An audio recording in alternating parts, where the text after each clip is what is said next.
Ya, kita kembali lagi di Lunch Talk pemirsa dan masih membahas tentang Light Rail Transit yang semoga saja bisa benar-benar terrealisasi di 2018 ya, Fe ya. Betul, amin.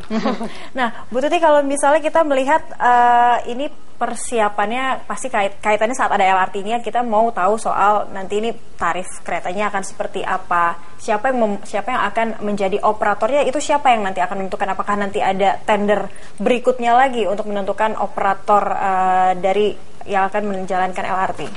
Jadi ini secara garis besar ini tuh sebuah sistem kan.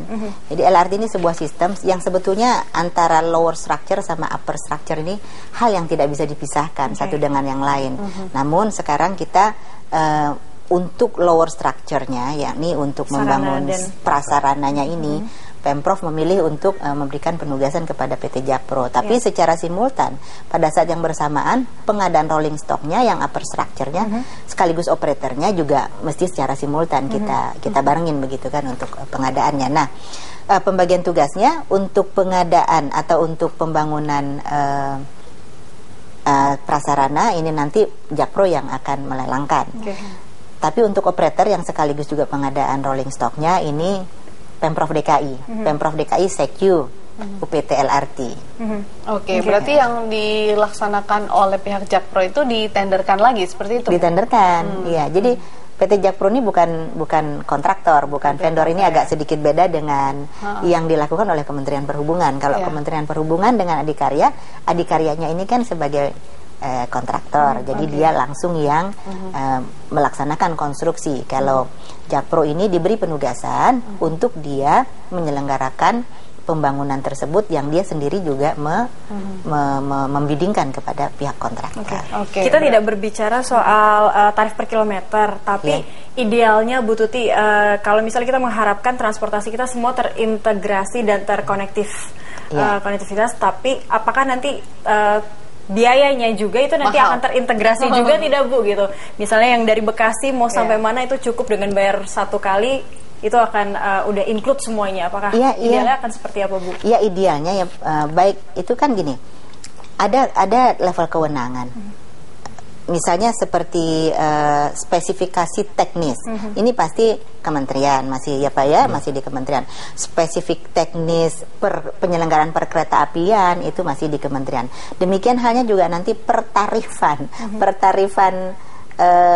ini dari tuh untuk LRT. Untuk LRT ini kita kayaknya perlu duduk bareng juga ya Pak dengan kementerian. Gubernur. Oh Pak Gubernur ya, Pak dalam kota.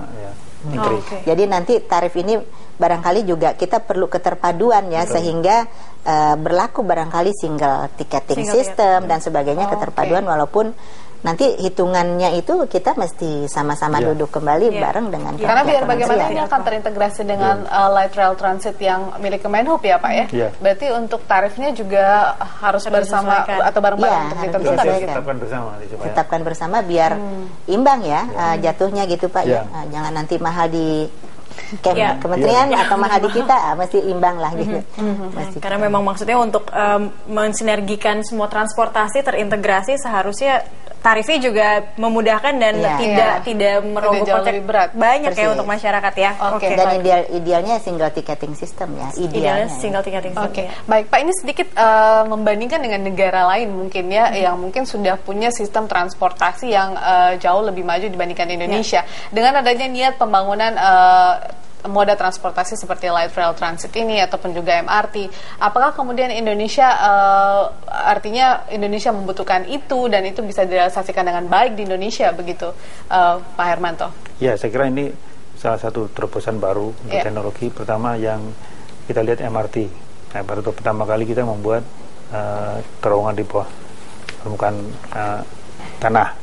Kemudian juga nanti LRT ini agak berbeda dengan KRL yang ada sekarang ini, juga dengan kita desain agak berbeda, dengan keunggulan diharapkan nanti biaya pembangunannya maupun operasional bisa lebih murah gitu.